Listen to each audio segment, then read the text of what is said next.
Hey everyone, I'm your host, Angela Wilkinson, and welcome to this episode of the Awakened Goddess Show. Maureen is an ex-movie star turned minister. She is a licensed spiritual counselor, speaker, storyteller, and creative life coach. Hi Maureen, welcome to the show. So excited to have you here today. Thanks for having me. To start us off, I would really like to hear your journey from being an actress to a minister. I imagine there's a great story around that. What was the catalyst and what was that all about for you? Well, I was acting ever since I can remember. And I grew up in New Jersey. I moved into New York. I started doing theater and some TV. I think my first job was on As the World Turns. I played Dee Crane, and I was like a pregnant teenager. Oh. And then from there, well, my first professional job actually was a TV commercial. But then from there, I moved to Los Angeles. And I just started working a lot, so I realized it would be best for me to live there. So my manager had sent me to Los Angeles for pilot season. And so I realized right away that if I really wanted to work as an actress professionally, I would need to move there. So I ended up moving there, and I was married, and then my first husband left me for Miss Universe, which is kind of a segue, but an awesome story. Yeah, I bet. You get dumped for Miss Universe, but anyhow, so then after that, I was in like this deep unforgiveness, this deep state of crucifixion, what I call, where I was obsessed with the thought of vindication. And we were in the throes of a divorce, and this brings out the worst in everyone. So I had been working not just as an actress, but also as a spiritual practitioner. I got my license as a spiritual practitioner, and I was always a very thirsty soul. And I guess the way that I first found out about A Course in Miracles is that when I was first starting out in New York, I was helping a friend of mine who was going to acting school. His name was Victor. And I was helping him out because he was putting himself through law school, and he was taking acting classes to be a better lawyer. Oh, okay. And he was putting himself through law school by scalping tickets. And so he didn't want to get caught scalping tickets. No. So I was sort of his money mule, to be completely honest with you. So I would go to the concerts with him, and I would hold the money. And what had happened to me early on in my life is that my mom had passed away from breast cancer. And so when you have like a powerful loss like that, there's not very many things that you worry about from that point on, like everything just becomes, a day in the life. Right. So I wasn't worried about getting into trouble. I really wasn't worried about anything. And so anyway, we go about having this great relationship. Victor and I were just friends. And one day he says to me, my mom wants to go over to Medjugorje to see the Blessed Mother. And at the time in Medjugorje, these kids were seeing visions of the Blessed Mother. Now, I had grown up with the Blessed Mother, and it was a big part of my upbringing. We would say the rosary like every night. We were these Irish Catholics. My mom was pretty, immersed in her theology and her spirituality. And I had known about Yugoslavia, but I didn't think I would ever be able to go there because I was like some, kid from New Jersey. So Yeah. he told me, I'm taking my mom to Yugoslavia. And I said, I always wanted to go to Yugoslavia to see the Blessed Mother. And he said, well, why don't you come with us? And so I said, well, I'm not going to go with you because I don't have the money. And he said, don't worry, I'll pay for it. Nice. And so it was like this holy moment. A Course in Miracles says a miracle happens when one extends to another, when one temporarily extends to another. One who has more gives temporarily to one who has less.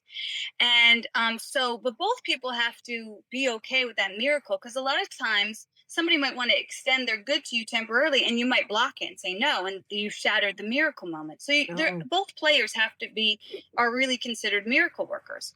So anyhow, we go over to Yugoslavia, to Medjugorje, and like I said, I grew up Catholic, and I always had a curiosity about everything, and I always asked inappropriate questions. So most of my life, you probably have this, being an interviewer, I'm sure you are very curious. So most of my life I was told, like, don't ask that question. Don't be so bold. Like, I would say, why can't nuns be priests? And, why do you have to wear those habits? And Mm-hmm. so most of the time I was being told, like, no, don't ask these questions. And so when I get over to Yugoslavia, we go up to the hill, we go to the top of the hill, and everyone's praying the rosary in all different languages. And it's under this beautiful moonlit sky. And we get to speak to the children. They actually tell us the message that they get that night. And then they say, do you have any questions? So the message that we happened to receive the first night we were there was, and this was like 20 years ago, was that the Blessed Mother was weeping and she was crying because we were being disposable with our children. Mm. And at the time, I didn't have any children. So I was, very self-motivated and a bit selfish. And I was thinking, I came all the way to Yugoslavia to hear this message. You know what I mean? So now I feel guilty. You know what I mean? Yeah. Throwing away these children that I don't even have yet. So anyhow, I felt the weight of the message on me.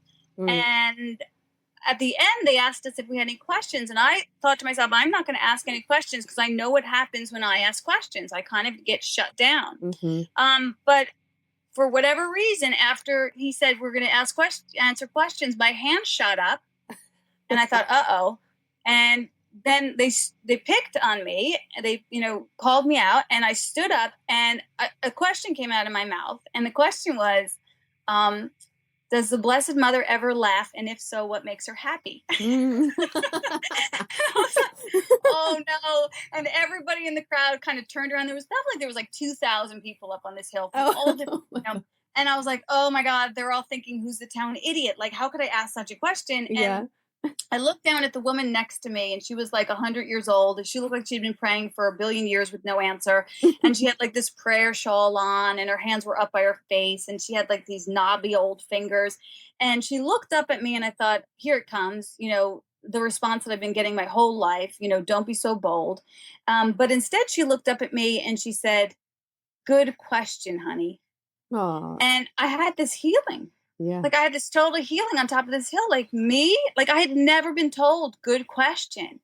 And I went home that night to where we were staying and I didn't even realize the magnitude of just hearing those words, And so the next day we went up the next night to pray the rosary again on top of this hill in Yugoslavia.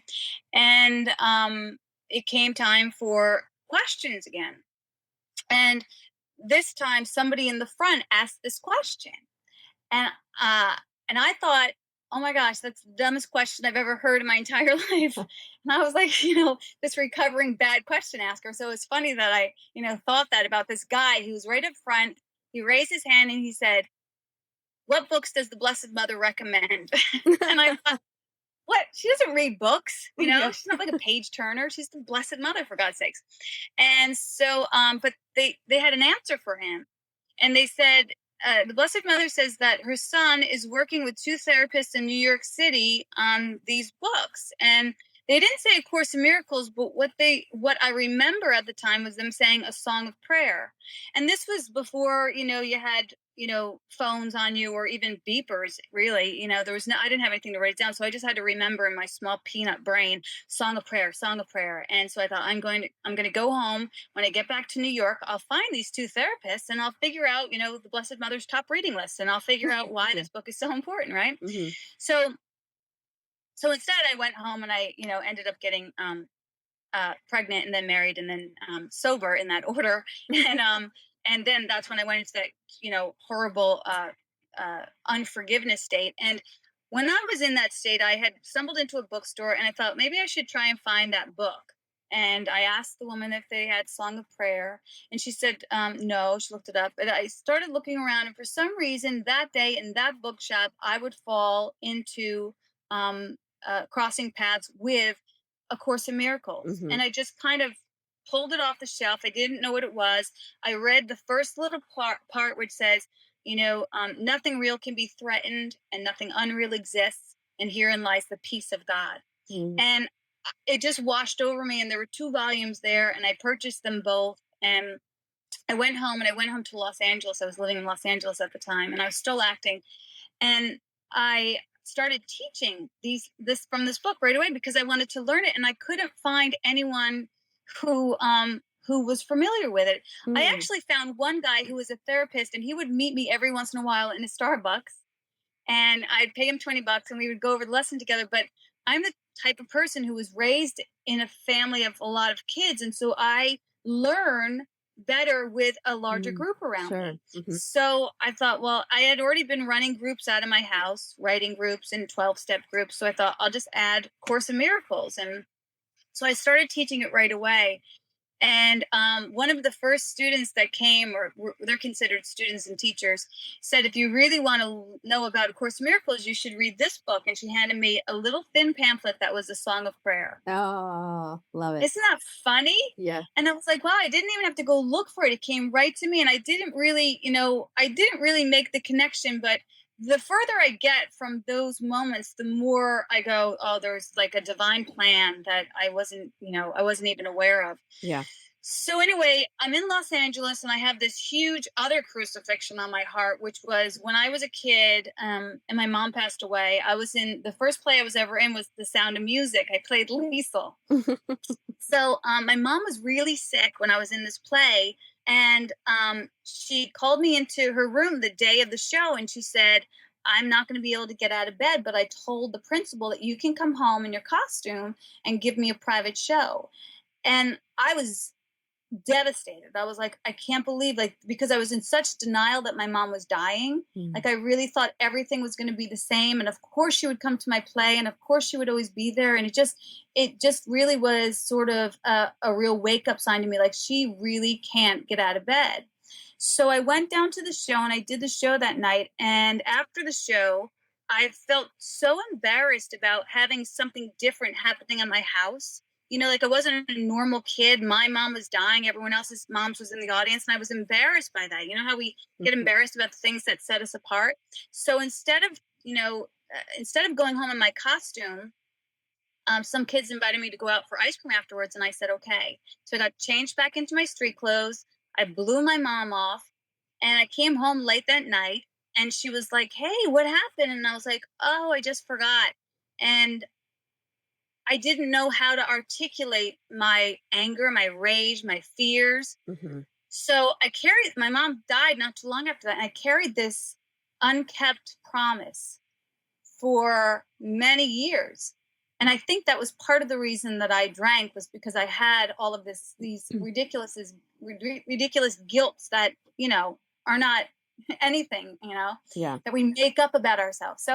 So when I was out in Los Angeles, one of the last projects that I did, I was working in TV and film, and I was, my husband and I were both, working all the time as actors, which was pretty great.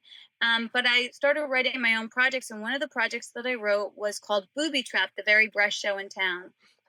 And it was for my mom, and it was like a vagina monologues for the breasts. Yeah. And there was music, and there was a lot of different monologues about a woman's experience of breasts, not like what were always shown in, magazines and on TV, but like, too big and too small, or breast cancer, or second base, or exploitation, or, all of these, things that we actually deal with when you have breasts, and what they mean. And for some people, they're ticking time bombs, or for other people, they're, their ticket to fame, you know what I mean? So Right. There's a lot, Yeah.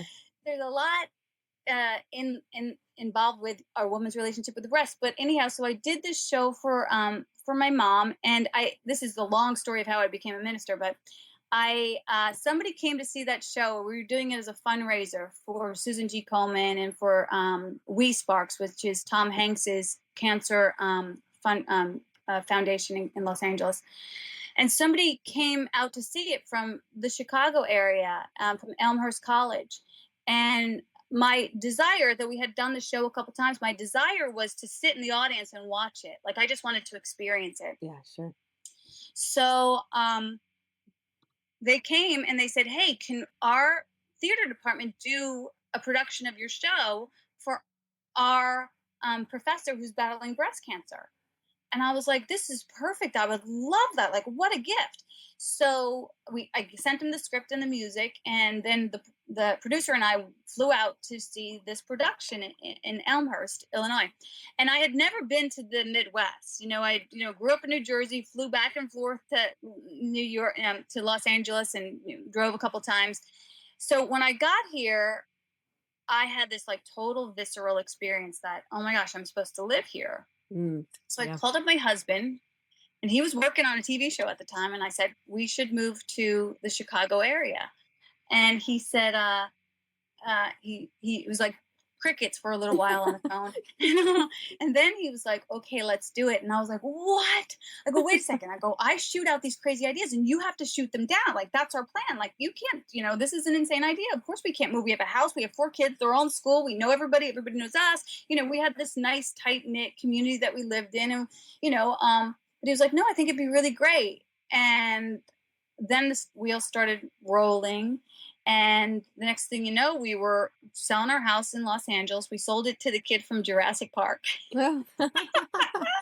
Who looked, to tell you the truth, he looked about 23. I think he was 23, but he looked about like 17 at the time when we sold. I was like, oh my God, we're selling our house to like this kid. But anyhow, so we sell our house, we move out here, and then we have this like total kind of meltdown year, like that chrysalis year where you don't know anyone and no one knows you and you lose everything you thought you were. Mm-hmm. I mean, it was like, before we left Los Angeles, everyone was saying, you're so brave. And I was like, what do you mean brave? We're just doing what we're supposed to be doing. And I know this is where we're supposed to go. And when I got here, I was like, oh my God, I am not this brave. This is really a bad idea. When it all sets in. Yeah. Like you said, when all your friends are back where you came from and then there's that gap because you can't just make instant friends, those deeper friends. We didn't know anyone when we moved here, like no one. And I went to this spiritual community because I was a licensed practitioner. So they were holding my license. So I got to know people, right away, but getting to know people and actually connecting with your tribe of people. Oh yeah. Totally different. 2 different things, right? Yeah.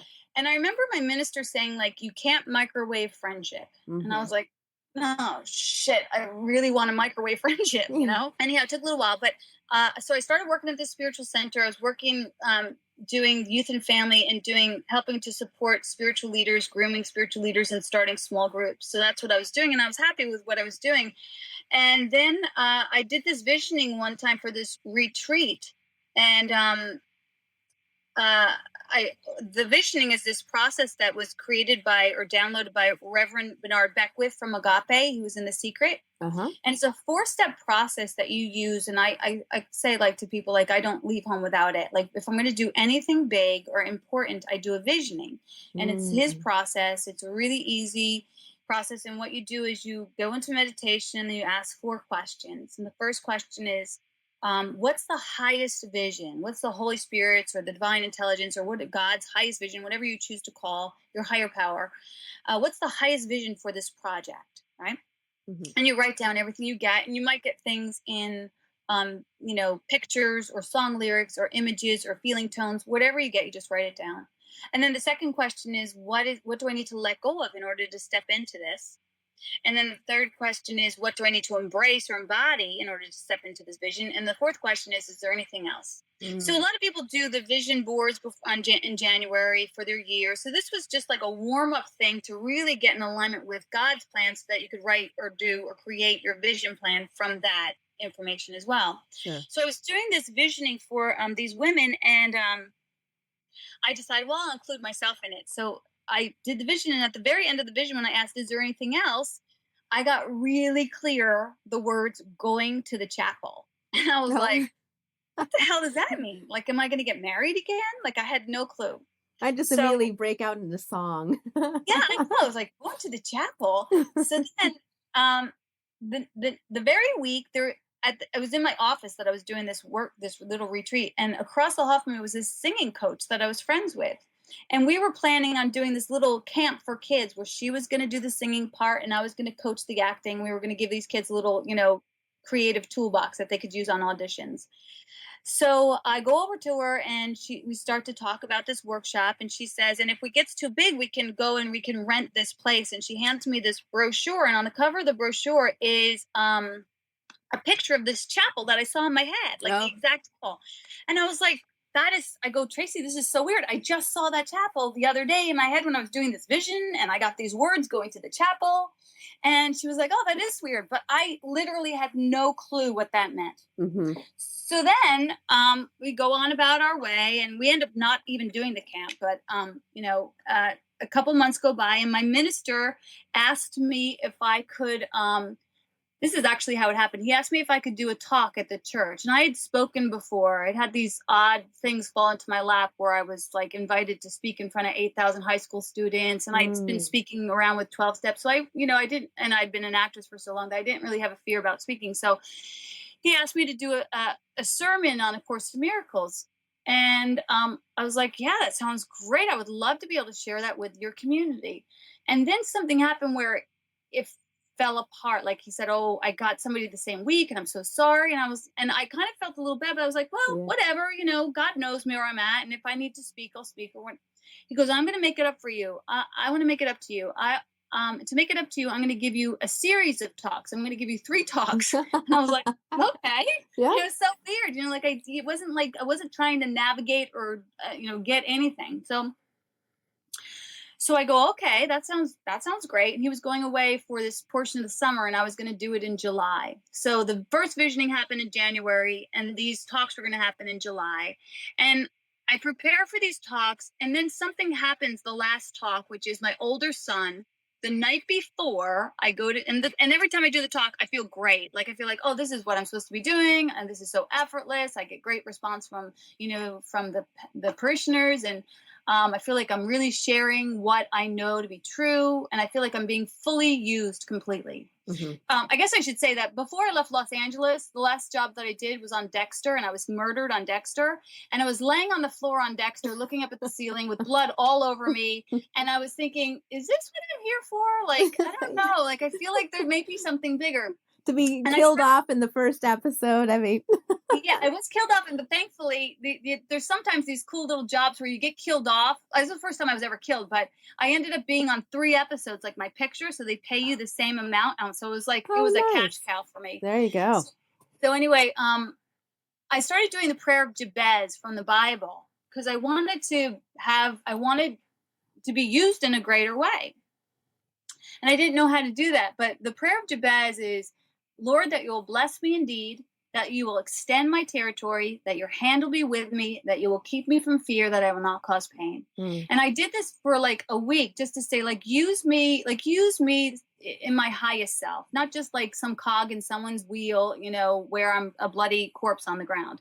So that's when my sister called me and said, I have a gig for you down here in Texas where you're going to talk in front of all these high school students. And so that was the beginning of my saying, like, it's your gig, not my gig, and I'll do what you want me to do. Yeah. So these 3 gigs came to me for talking at Bodhi, and the last one, the night before the last one, I had my talk ready, and my son, my ex-husband called me in the middle of the night. And when your ex-husband calls you in the middle of the night, it's not a booty call. No. That's a bad, bad news call. So I was like, what the hell, at 2:00 in the morning? And he's like, Owen got into a car accident and he rolled the car, and he's out on, he's up on this island where he was staying. And I went into like intense fear, like a mother does at 2:00 in the morning when they find out their kid's in a car accident. And I knew that I was supposed to give this talk the next day, and I knew that my talk was supposed to be on fearlessness, and I felt fear step into the room and kind of say to me, like, what you going to do now? Oh. Like, are you going to be able to bring it tomorrow? You're supposed to be up there, like really being fearless and knowing that love is the truth. And I kind of had this real great experience of putting my faith into action. Sure. And and during those times when you're rattled like that, it's not that easy. So sometimes it takes like getting down on your knees and saying, I don't know what this is for, but I trust that everything is working out for the highest good, no matter what that looks like. Mm-hmm. So it turned out that he was fine. He wasn't harmed, but the car was totaled and nobody was hurt. But even like my ego came in even after finding out that news, saying like, yeah, but what if he wasn't fine? What if something happened? What if he killed someone? Mm-hmm. And I could feel again this fear taking over me. And again, I had to say to my ego, like, I'm not going to dabble in the ramblings of a madman. That did not happen tonight. Mm. So the next day I got to go in and I had to throw my sermon out and do the sermon that was provided for me the night before about how sometimes in the middle of the night you're going to have to wrestle with your own fear, and how sometimes fear has a great poker game that wants to immerse you in this ridiculous struggle of nothingness. Yeah. So from that, I kind of really got this idea of like, oh, I'm not doing this. Like, I just have to listen. I don't have to organize. I don't have to plan. Course in Miracles says a healed mind doesn't plan, which sounds crazy. But when you practice that, and that would be a one way of practicing, of really trusting that the Holy Spirit's going to provide every word you need, or your higher teacher is going to provide everything that you need. So I got confident in my ability to do that. So still, I wasn't thinking about being a minister, but I went back to continue teaching Course in Miracles in my office. And one day, not too long after that, I was teaching from A Course in Miracles, and all of a sudden, it was like click, click, click, click, click. Everything fell into place. And I looked at the people that were in the room, and I go, "Oh my God, I'm supposed to go to that chapel and start a fucking church." That's what I said to him. And the women in the room, they go, "A fucking church? Okay." One of my fears when I first became a practitioner, the teacher who was licensing us said, "What's your biggest fear about stepping into your, spiritual leadership?" And a lot of people had a lot of different fears of like, I won't be good, or I'll be a fake or a fluke, or I'll get it wrong, or, whatever. And my fear was I will have to stop cursing and I won't be able to wear tube tops anymore. And the funniest thing is I don't even own tube tops. So it's like we have these irrational fears, but God takes you exactly as you are. Yeah. And although I try not to use all my colorful language when I'm actually in service, I don't refrain from using it, because we're all exactly who we're supposed to be.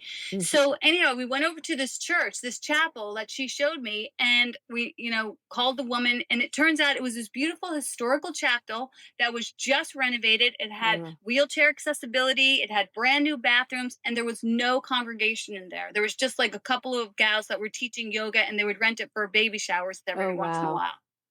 So it was like this beautiful chapel, and we were like, we want to rent this. We want to start doing a church here. And they were like, okay, great. It was $60 for an hour, so it was very cheap and doable. Somebody gave me the first $2,000 to put the down payment down. I said to the Holy Spirit on my bike ride home that day, like, what the hell am I doing? I'm not a minister. I actually have a ministerial license online, but like, that's like a fake, it's not a real thing. And, like, who am I? But, I said, plus I don't want to work in the summertime, so the Holy Spirit was like, okay, we'll just run a church that goes the school year. And I was like, oh, that's good. You're like, can I do that? Yes. So every resistance I had, when I brought it to my internal teacher, it, gave me a palatable solution. And so now we have this beautiful ceremony that we do once a week. And, my desire was really for my kids to have a spiritual home instead of having to drive an hour to where I felt spiritually fed. And at this sermon, what we do with the service is we do a new spin on Mass, MASS. And we do M is for meditation, A is for affirmative word, and SS is for sacred service. So we sit in a circle, sort of like the Quakers do, and we pray in, we sing the song, Lord, prepare me to be a sanctuary. Our church is called Sanctuary. And then we do some readings. Sometimes they're from the Swartz pages. Sometimes they're from, spiritual books. We find God where God is. And then I usually just kind of give a talk, and then we open it up to a conversation to the community. And, the kids, the parents, the, people are dying to be in conversation about their spirituality. We don't want to have the, pyramid of like guy at the top and you get what you get and you don't get upset and you just listen. We want to participate. Right. And so that's the long story of how I became a minister.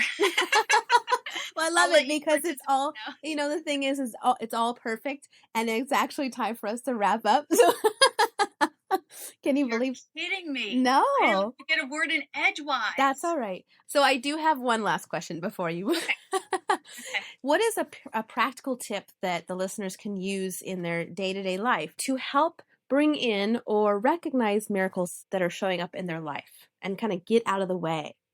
Okay, great question. Miracles are our natural state of being. We have happiness because of who we are. The ego tells us that we have to generate it by doing the things that make us happy, but those things only remind us of our natural state of being. So, something that you can do to stay in alignment with miracles is to one of the first lessons of A Course in Miracles is to say, I don't know what anything is for. And as soon as you're able to really embody the idea of not knowing what anything is for, you have a greater ability to rest in the mystery of God, the great mystery of God. And if you have a healed relationship with God, which is just infinite love, you will start to notice the synchronicities. Deepak Chopra says two things happen when you begin to align yourself with miracles. One, you stop worrying about everything because it's not your responsibility. And two, you start noticing synchronicities all over the place. Yes. So the tool would be to surrender what you think you need to be doing, and just constantly ask, holy power, or divine intuition, where would you have me go? What would you have me say? What would you have me do? And with whom? And just follow that direction. What does it feel like to surrender? So people know, because it's about letting go, but when you're in that space and it's like, what does letting go or what does surrender mean? So what does that feel like? Well, A Course in Miracles is two things. First of all, it's forgiveness. It's authentic forgiveness. And the second part of it is fearlessness, stepping into your bigger self. But to surrender, we get hooked up, we get caught up when we're in unforgiveness. We get hooked up by what we think. So the ego is going to sing you two lullabies all the time. Those lullabies are, you're not good enough, or this is not worthy of you. So it's like this harmony that goes on all the time of, oh my gosh, I'm not good enough, or this isn't worthy of me. And sometimes it's in unison, And so if you could just say, I am perfect and this is perfect. This is the right and perfect classroom for me. These are the right and perfect people for me. And God is bringing me to this, and God will bring me through this. And I don't have to even know how it's going to happen. I just have to have faith that everything is for me and nothing is against me. So cultivating that kind of faith, some people do it through using affirmations. Some people do it by keeping their side of the sidewalk clean with really, moving into authentic forgiveness. And I guess that's really a whole other conversation, but an important one. If you have a healed relationship with your internal teacher, it shouldn't be too hard to surrender into it. But you have to trust. The number one ingredient to establishing that relationship is trusting it implicitly, like a little child trusts his mother. When the kid sits in the passenger seat, the mom says, we're going to go here. It doesn't tell her how to drive or how to get there or who needs to be there. It just says, okay. And that's the kind of surrender we need to establish with our higher power. Like, okay, you got me. I trust you. You know my highest good. I'm going to enjoy the ride. Yeah. Yeah. It makes me think of, we trust that we're always going to be breathing.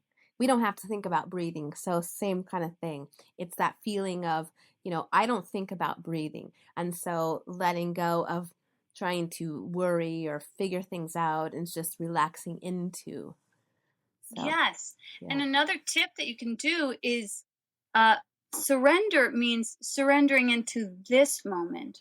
So in this moment, who's here? Like, who's right under your nose? What is your body feeling? What is your, what feelings do you have? So your feelings can bring you to this moment, and just paying attention.